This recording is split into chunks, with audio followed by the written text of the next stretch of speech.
नमस्कार आप सभी लोगों को। मेरे पार्ट फर्स्ट में अपन क्या थे कि पार्ट फर्स्ट में स्वर की चर्चा कर रहे थे और स्वर की चर्चा में स्वागत है आपका शिखर SKPS चैनल में।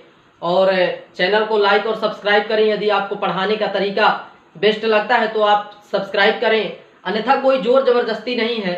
यदि आपको पढ़ाने का तरीका अच्छा लगता है और आपको थोड़ा सा भी यदि आनंद आता है पढ़ने में तो आप चैनल को लाइक और सब्सक्राइब करें और शेयर भी करें। तो आइए अपन चलते हैं। पार्ट फर्स्ट मैंने नाम इसलिए दिया था, देखिए कुछ टेक्निकल प्रॉब्लम आने के कारण वो पार्ट फर्स्ट में ही अपने को ये पूरा करना था, लेकिन हुआ क्या कि कोई टेक्निकल प्रॉब्लम के कारण दिक्कत आ गई, जिसके कारण मैं पार्ट 2 लेकर के आ रहा हूँ स्वर का। तो इसमें मैंने आपको पार्ट फर्स्ट में समझा दिया था कि उत्पत्ति के आधार पर स्वरों का विभाजन कितने भाग में किया गया था। मूल स्वर, लघु स्वर इसे बोलते हैं, मूल स्वर, लघु स्वर या एक मात्रिक स्वर इसे क्या है, इसमें कितने आते हैं, 4 स्वर आते हैं। आ हो गया, ई हो गया, ऊ हो गया, ऋषि हो गया। इसके पश्चात आपका संधि स्वर। संधि स्वर क्यों बोलते हैं भैया इसको, क्योंकि संधि स्वर इसलिए बोलते हैं क्योंकि स्वरों के मेल से ही, मूल स्वरों के मेल से ही क्या बनता है, गुरु स्वर, या इसी को अपन बोलते हैं दीर्घ स्वर भी बोलते हैं। क्या बोलते हैं, दीर्घ स्वर, दीर्घ स्वर बोलते हैं, दीर्घ स्वर बोलते हैं। इसी को गुरु स्वर बोलते हैं, इसी को सजाती स्वर बोलते हैं। अब बात चल रही थी सजाती स्वर क्यों कहते हैं, तो सजाती स्वर इसलिए कहते हैं क्योंकि ये सेम यानी कि आ से मिलकर ही बन रहा है बड़ा आ, ई से मिलकर ही बन रही है बड़ी ई, ऊ से मिलकर के ही बन रहा है क्या, बड़ा ऊ बन रहा है। और इसे विजातीय स्वर क्यों कहते हैं, विजातीय स्वर इसलिए कहते हैं क्योंकि छोटा आ और छोटी ई यानी स्वर में ही डिफरेंट स्वर आ गया। जैसे आ के साथ छोटी ई आ गई, फिर आ के साथ ए आ गया, आ के साथ ऊ आ गया, आ के साथ ओ आ गया, यानी इसमें सेम वर्ण है और इसमें देखिए अलग अलग स्वर वर्ण हो जाते हैं। इस कारण इसे विजातीय स्वर कहते हैं, इसे सजातीय स्वर कहते हैं। आइए चलते हैं अब उच्चारण के आधार पर स्वरों का विभाजन। किसके आधार पर, उच्चारण के आधार पर स्वरों का विभाजन। आपको बता दें कि स्वर की इतनी डिटेलिंग, इतना मतलब कहा जाए कि इतने प्रकार और इतने टाइप स्वर की आपको शायद ही किसी क्लास में मिलेगी। इसलिए मैं कहता हूं कि जो भी मेरा वीडियो रहे, वीडियो को लाइक करें, सब्सक्राइब करें और शेयर करें। इसके पहले आपको ये भी बता दें कि इसमें स्वरों का विभाजन, स्वर को इतने बेस्ट तरीके से अपन बता रहे हैं कि आप किसी भी बच्चे, किसी भी कंपटीशन एग्जाम के लिए स्वर जो आप पढ़ रहे हैं तो स्वर बेहतरीन क्लास होगी। आप कहीं से भी मैच कर लीजिए। तो स्वर किसके, उच्चारण के आधार पर, उच्चारण के आधार पर स्वर का विभाजन। उच्चारण के आधार पर, तो उच्चारण के आधार पर आपका होता है, पहला होता है ह्रस्व स्वर। ह्रस्व स्वर, ह्रस्व स्वर में आपको बता दें क्या होता है कि ह्रस्व स्वर की परिभाषा होती है वे स्वर वर्ण जिनको बोलने में बहुत ही कम समय लगता है। वे स्वर वर्ण जिनको या जिन्हें बोलने में, वे स्वर वर्ण जिन्हें बोलने में बहुत कम समय लगता है, वे स्वर वर्ण जिन्हें बोलने में बहुत कम समय लगता है उसे ही क्या कहते हैं, ह्रस्व स्वर कहते हैं, या एक मात्रा काल का समय लगता है। अब आपको ये बताएंगे कि एक मात्रा काल का समय क्या है, क्योंकि हमने बता तो दिया। अब इसको पहले अपन लिख लीजिए कि वे वर्ण जिन्हें बोलने में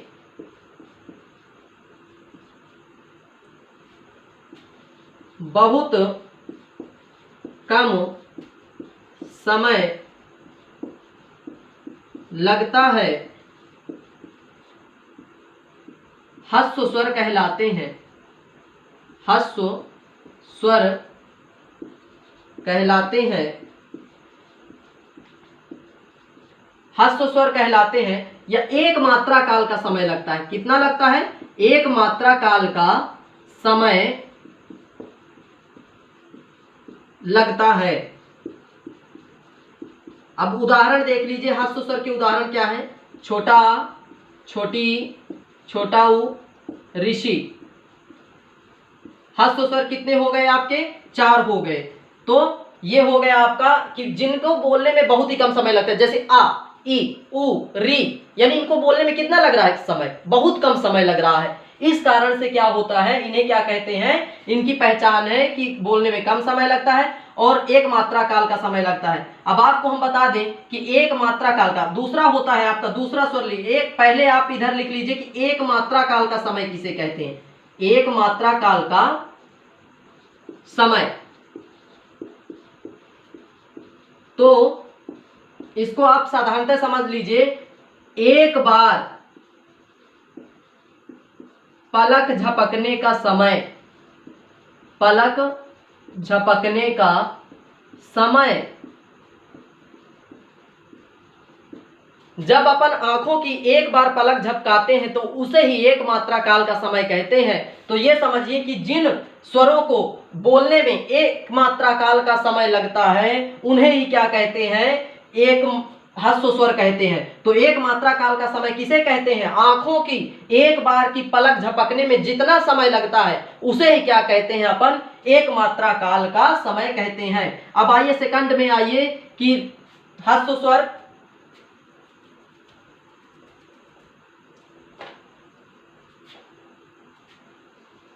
दीर्घ स्वर, गुरु स्वर, गुरु स्वर। अच्छा, अब इनमें क्या होता है कि वे स्वर जिनको बोलने में स्वर ह्रस्व स्वर से दुगुना समय लगता है, वे स्वर जिन्हें आप लोग इसको थोड़ा सा नोट करते जाइएगा, क्योंकि नोट करना, लिखना, पढ़ने के साथ लिखना उतना ही इंपॉर्टेंट है ना। तो नोट करते जाइएगा। वे स्वर जिन्हें बोलने में ह्रस्व स्वर से दुगुना समय लगता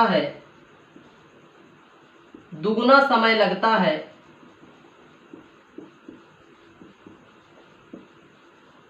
उसे ही दीर्घ स्वर कहते हैं, दीर्घ स्वर या गुरु स्वर कहते हैं। या दो मात्रा काल का समय लगता है, कितना, दो मात्रा काल का समय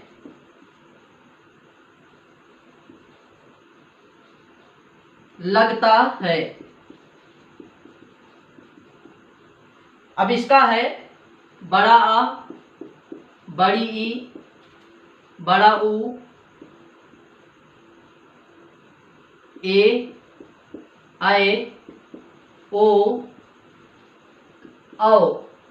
और देखिए बड़ी री भी होती है, लेकिन बड़ी री को अपन संस्कृत में गिनते हैं। किस में गिनते हैं, संस्कृत में गिनते हैं। बड़ी री को किस में गिनते हैं, संस्कृत में गिनते हैं। यही पास हो जाता, इस तरह हो जाता आपका। बड़ी री किस तरह हो जाती, ये देखिए ऐसे होता, ऐसे एक बार, फिर ये दो बार हो जाता। तो ये अपन संस्कृत में गिनते हैं, इसकी बड़ी री की गिनती संस्कृत में होती है। ये आपका हो गया ह्रस्व स्वर। ह्रस्व स्वर का बताया कि जिनको बोलने में कम समय लगता है तो उसे ह्रस्व स्वर कहते हैं। और दीर्घ स्वर हो गया वे स्वर जिन्हें बोलने में ह्रस्व स्वर से दुगुना समय लगता है, उसे दीर्घ स्वर या गुरु स्वर कहते हैं।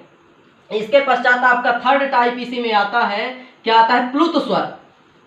नाम सुने होंगे, प्लुत, प्लुत स्वर।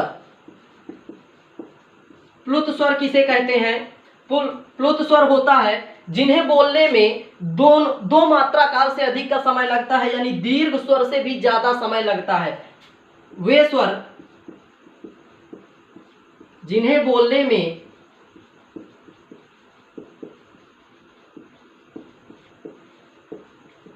दीर्घ स्वर से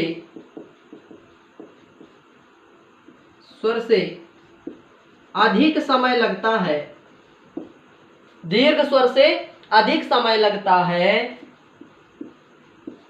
अधिक समय लगता है, या तीन मात्रा काल का समय लगता है, तीन मात्रा काल का समय लगता है, उसे ही क्या बोलते हैं अपन, प्लुत स्वर बोलते हैं। क्या बोलते हैं, प्लुत स्वर बोलते हैं, प्लुत स्वर कहते हैं। संस्कृत में देखिए ऐसा 3 के जैसे चिन्ह बना रहता है प्लुत का। तो अब इसका मतलब होता क्या है, जैसे आप हमने और हिंदी में होता है ये डा, ऐसा चिन्ह बना रहता है। जैसे राधा, क्या हो गया, राधा, तो रा को बहुत मतलब देरी तक बोला जा रहा है। ओम, ओम, ओम, है ना। राधा मतलब रा को आपको कैसा बोलना है, जोर से बोल, मतलब इसको जब बोलेंगे तो रा की समय अवधि क्या हो जाती है, बढ़ जाती है। यानी 3 मतलब वे स्वर जिन्हें बोलने में दीर्घ स्वर से भी अधिक समय लगता है, उसे क्या बोलते हैं, प्लुत स्वर बोलते हैं। तो प्लुत स्वर में समझिए कि ऐसा चिन्ह बन जाता है, ये डा के जैसे चिन्ह बन जाता है बीच में, तो उसे ये क्या होता है, प्लुत का चिन्ह होता है। और प्लुत स्वर में क्या होता है, ऐसे ही पूरा रहता है। और ये 3 का निशान जो होता है ये क्रमशः संस्कृत में प्रयोग होता है। संस्कृत में देखे होंगे कि ऐसा ऐसा करके ऐसा लिखा रहता है ना। तो ये संस्कृत में प्रयोग होता है।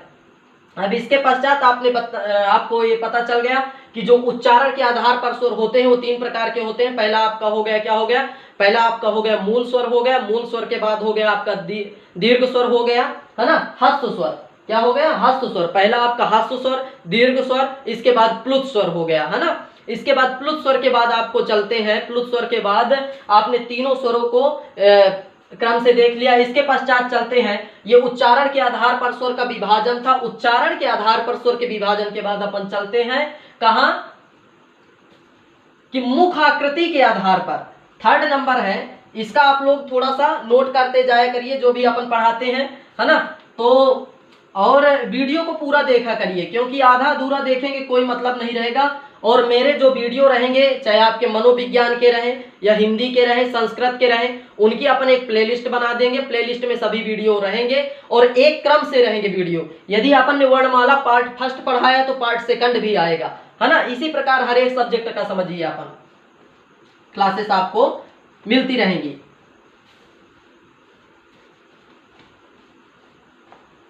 आइए चलते हैं, अब आता है आपका मुखाकृति के आधार पर स्वर। मुखाकृति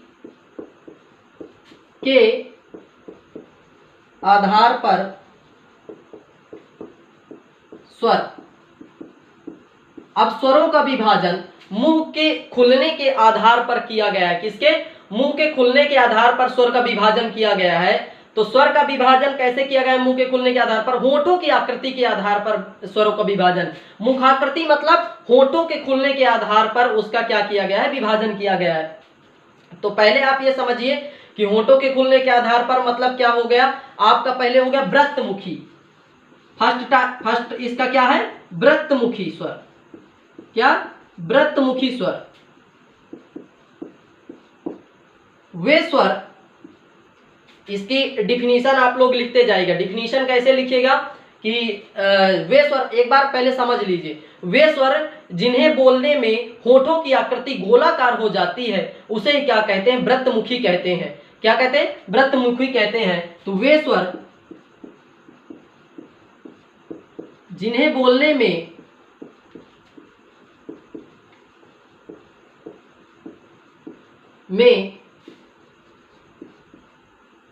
होठों की आकृति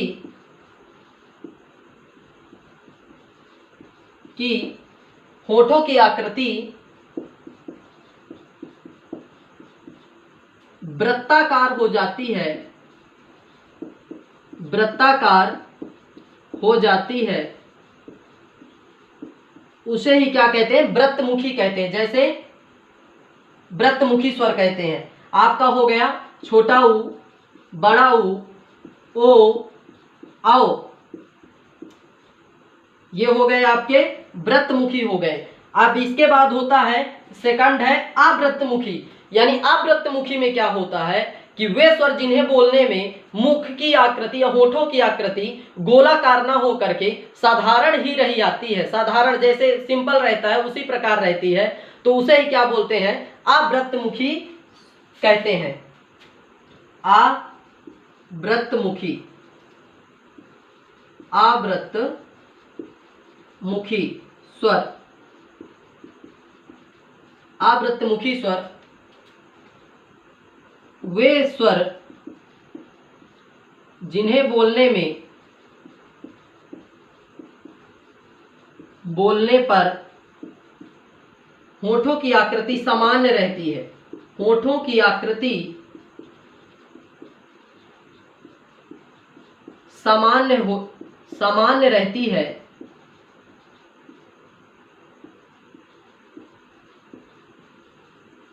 जैसे छोटा, बड़ा, छोटी, बड़ी, फिर आपका हो गया ऋषि, हो गया ए आए,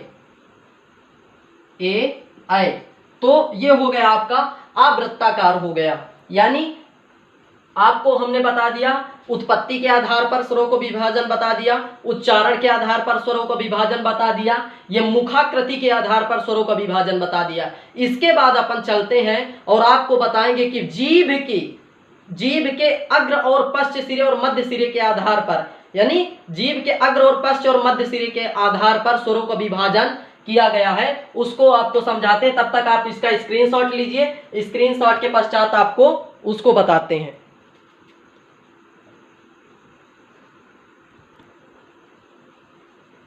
अब देखिए, इसके बाद हमने बताया कि जीभ के प्रयोग के आधार पर स्वरों को कितने भाग में बांटा गया है। तो जीभ के प्रयोग के आधार पर स्वरों को कितने भाग में बांटा गया है? पहला होता है आपका अग्र स्वर, दूसरा होता है मध्य स्वर, तीसरा होता है पश्च स्वर।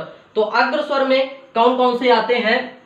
तो आप देखेंगे कि जिन स्वरों के उच्चारण में जीभ का अग्र भाग काम में आता है उसे, यानी हमने बताया कि जीभ है, अब जीभ का अग्र भाग जिन स्वरों के उच्चारण में काम में आएगा वो क्या कहलाएंगे? अग्र स्वर कहलाएंगे। इसका उदाहरण है इधर छोटी, बड़ी, ए ऋषि, ये होता है। इसके बाद आपका आता है मध्य स्वर। मध्य स्वर किसे कहते हैं? तो इसकी डिफिनीशन लिखी हुई है कि जिन स्वरों के उच्चारण में जीभ का मध्य भाग काम में आता है, यानी जीभ के मध्य भाग से जिन स्वरों का उच्चारण होता है उसे ही क्या कहते हैं? मध्य स्वर कहते हैं। तो मध्य स्वर में उदाहरण में मात्र छोटा आवाज क्या है? मध्य भाग का, या मध्य स्वर किसे कहते हैं? आ जाता है एग्जाम में, आ जाता है, बताइए। पश्च स्वर है, पश्च स्वर है, मध्य स्वर है, अग्र स्वर है। इनको दे देगा, छोटी ई दे देगा, छोटा आ दे देगा, बड़ा आ दे देगा। इसके बाद पूछ लेगा कि बताइए निम्न में से अग्र स्वर है, पश्च स्वर है। तो यदि आप ये सब पढ़े रहेंगे तो आपको काम देगा, कहीं ना कहीं आपको काम जरूर देगा।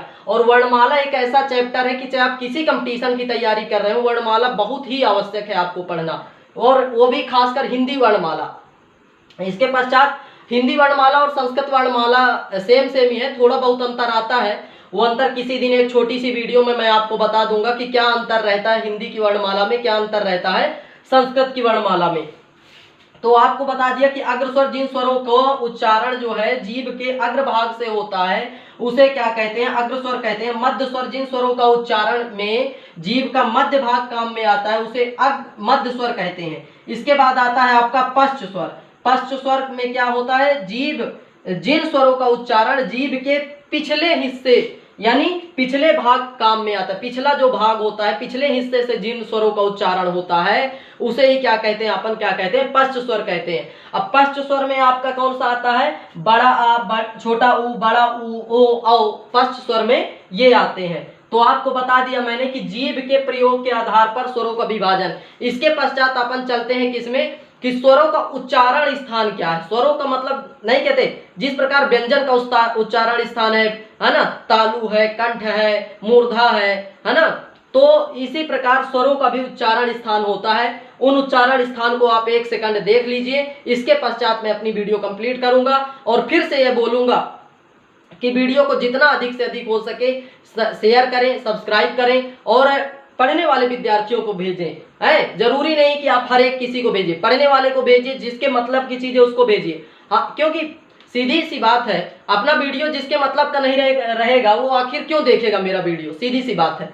तो आप विद्यार्थियों तक वीडियो को पहुंचाएं जिससे उनको भी लाभ हो। देखिए स्वरों का विभाजन सामान्यतः टीचरों द्वारा पढ़ा दिया जाता है कि ह्रस्व स्वर, लघु स्वर, प्लुत स्वर। इसके ये डीपली नॉलेज नहीं मिलता है बच्चों को।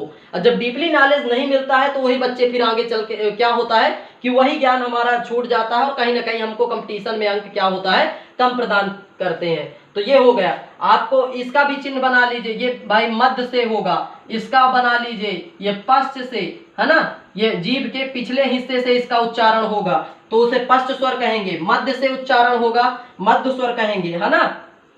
तो ये आपका हो गया क्या हो गया, सभी प्रकार के। पहला आपको मैंने बताया, फिर से एक बार रिवीजन आपका करवा देता हूं कि स्वरों का उच्चारण जो होता है, स्वरों का विभाजन होता है। तो स्वरों का विभाजन आपका पहला हो गया, पहला उत्पत्ति के आधार पर विभाजन हो गया, दूसरा उच्चारण के आधार पर विभाजन हो गया, तीसरा विभाजन आपका किसके आधार पर हो गया, आपका हो गया जीभ के आधार पर, जीभ के प्रयोग के आधार पर क्या हो गया, आपका विभाजन हो गया। इसके पश्चात अपन चलते हैं, किसमें चलते हैं कि स्वरों का उच्चारण स्थान कौन कौन सा है ना। तो स्वरों का उच्चारण स्थान, एक सेकंड देख लीजिए, तब तक आप इसका स्क्रीनशॉट ले लीजिए। इसके पश्चात स्वरों का उच्चारण स्थान बताते हैं। इसके बाद आप देखेंगे कि चूंकि अब स्वरों का उच्चारण स्थान, ये लास्ट बिंदु है कि स्वरों का उच्चारण स्थान, जिस तरह आपने पढ़ा होगा कभी ना कभी यदि पढ़े होंगे तो, जिस प्रकार व्यंजनों का उच्चारण स्थान कंठ से होता है, तालु से होता है, मूर्धा से होता है, उसी प्रकार क्या होता है स्वरों का भी उच्चारण होता है, इस उच्चारण स्थान होता है। जैसे अकु विसर्जनम कंठा, आ से छोटा आ बड़ा आ किससे होता है, छोटा आ बड़ा आ का उच्चारण स्थान क्या होता है, कंठ होता है। देखिए एक तरफ से दिए गए हैं सभी उच्चारण स्थान, इनको आप नोट भी कर लीजिए, लिख भी लीजिएगा, है ना। तो छोटा आ बड़ा आ का उच्चारण स्थान क्या है, कंठ है, और छोटी ई बड़ी ई का उच्चारण स्थान तालु है, तालु से इसका उच्चारण स्थान है, तालु है। छोटा ऊ बड़ा ऊ, उपधाम्या नाम ओष्ठव, ओष्ठ से ऊ, छोटा ऊ बड़ा ऊ का उच्चारण स्थान क्या है, तो क्या है, ओष्ठ है। ऋषि का उच्चारण स्थान क्या है, मूर्धा है। ए का उच्चारण स्थान क्या है, कंठ और तालु है, कंठ तालु से क्या होता है, ए दो तो कंठ तालु। ओ औ से, ओ औ कहां से है, क्या उच्चारण स्थान, ओ औ का कंठ और ओष्ठ है, कंठ एवं ओष्ठ है। तो इस प्रकार से आपका स्वर क्या हुआ, पार्ट 2 के अंतर्गत, व्याकरण के पार्ट 2, वर्णमाला के पार्ट 2 में हमने स्वर का, जो आपका स्वर का विभाजन है वो आपका कंप्लीट किया। और इसके पश्चात आपको हम पार्ट इसका 3 आएगा, 4 भी आ सकता है। तो व्यंजन का जो ये वर्णमाला है, वर्णमाला को अपन बहुत ही शॉर्ट तरीके से अपन ने इसको समझाया है और स्वर आपका कंप्लीट हुआ। इसके पश्चात आपका इसका अगला वीडियो जो रहेगा व्यंजन का आएगा। और तो इस प्रकार से इसको जो है आप लोग नोट करिए और रिवाइज करते रहिए। और फिर से मैं एक बार पुनः आप लोगों से कहूँगा कि यदि आप लोगों को ये टॉपिक महत्वपूर्ण इंपॉर्टेंट टॉपिक है, यदि आपको अच्छा लगा हो वीडियो, यदि पढ़ाने का तरीका अच्छा लगा हो, तो आप वीडियो को शेयर करें, उसको सब्सक्राइब करें, शेयर करें और अपने मित्रों तक भेजें, पहुँचाएँ। और इसके बाद आप क्या करें, सीधी सी बात है कि आप यदि थोड़ा सा भी और कमेंट करें कि वीडियो आपको कैसा लगा, ये जरूर कमेंट करें कि कैसा लगा आपको वीडियो, पढ़ाने के तरीके में क्या कमियां रह जाती हैं, इसको भी आप जरूर कमेंट करके बताएं कि क्या कमियां रह गई। कुछ यदि कमियां रह जाती हैं तो आप वीडियो के नीचे कमेंट बॉक्स में कमेंट में लिख करके आप जरूर मेरे को बताएं कि क्या कमियां रह जाती हैं या फिर आपको कहाँ समझ में नहीं आता है। तो उसको अपन आपको अगले वीडियो में उसको सुधार करने की कोशिश करेंगे कि उसको किस प्रकार से आपको समझाएं कि आपको और अधिक अच्छे से समझ में आ जाए। तो एक बार पुनः इसका रिवीजन कर लीजिए कि छोटा आ बड़ा आ का क्या होता है, उच्चारण स्थान कंठ होता है, छोटी ई बड़ी का तालु होता है, छोटा ऊ बड़ा ऊ का ओष्ठ होता है। तो इस प्रकार से आप लोग बोर हो रहे होंगे, तब तक एक पंक्ति सुना देता हूं कि गुरु गोविंद दो खड़े काके लागौ पाँव, बलिहारी गुरु आपने गोविंद दियो बताए, कबीरा गोविंद दियो बताए। तो आप लोग इस तरह से छोटा ऊ बड़ा ऊ का ओष्ठ हो जाएगा, इसके पश्चात ऋषि का मूर्धा हो जाएगा उच्चारण स्थान, ए का उच्चारण स्थान कंठ तालु हो जाएगा, ओ का उच्चारण स्थान कंठ ओष्ठ हो जाएगा। इस प्रकार से आपका स्वर का टॉपिक कंप्लीट हुआ और यहीं पे मैं अपनी वाणी को विराम देता हूं। और अगला वीडियो आपको नेक्स्ट 5 to 3 डेज या फिर जब भी आपको ये विश्वास दिलाता हूं कि कंटेंट आपको बहुत बेहतर मिलेगा। किसी भी वीडियो से आप, मैं एक तो अपनी खासियत है, अपन कभी किसी के वीडियो से तुलना नहीं करेंगे, क्योंकि हम यूनिक हैं, यूनिक रहेंगे। अपना सिद्धांत है, अपन कभी किसी की कॉपी नहीं करते हैं। जो भी है आपको और आपको बेस्ट ज्ञान देने की कोशिश करते हैं, और अगले पिछले वीडियो से जो अगला वीडियो होता है उसको अपन बेस्ट बनाने की कोशिश करते हैं। धन्यवाद, आप सभी लोगों का बहुत बहुत आभार। चूंकि अपना भी वीडियो बनाने का तभी मन करता है जब देखता हूं कि सब्सक्राइबर बढ़ रहे हैं, लाइक आ रहे हैं, या फिर कमेंट देखता हूं कि मेरे सब्सक्राइबर दिन प्रतिदिन बढ़ते जा रहे हैं। इस कारण से वीडियो बनाने का थोड़ा सा रुझान आ जाता है, उत्साह आ जाता है। तो मैं पुनः आपसे कहूंगा कि यदि आप लोग शेयर करते हैं, वीडियो सब्सक्राइब करते हैं, तो आपको अगले वीडियो भी इसी प्रकार उत्साह से वीडियो बना करके, आपको जितना भी मैटर है, हिंदी का मैटर, मनोविज्ञान का चैप्टर, जो भी बाल विकास मनोविज्ञान साइकोलॉजी है, उसके चैप्टर बाय चैप्टर आपको एक अच्छे तरीके से दिया जाएगा, जो भी इसके वीडियो रहेंगे। इस तो पुनः बोलूंगा कि वीडियो को लाइक करें, सब्सक्राइब करें, और नीचे दिए गए बॉक्स में कमेंट करें कि आपको कहां पे दिक्कत आई है, कहां नहीं आई है, और कैसा आपको वीडियो में क्या सुधार करने की जरूरत है, ये जरूर नीचे बॉक्स में लिखें। धन्यवाद। आपका YouTube चैनल शिखर SKPS में पुनः आपका स्वागत रहेगा।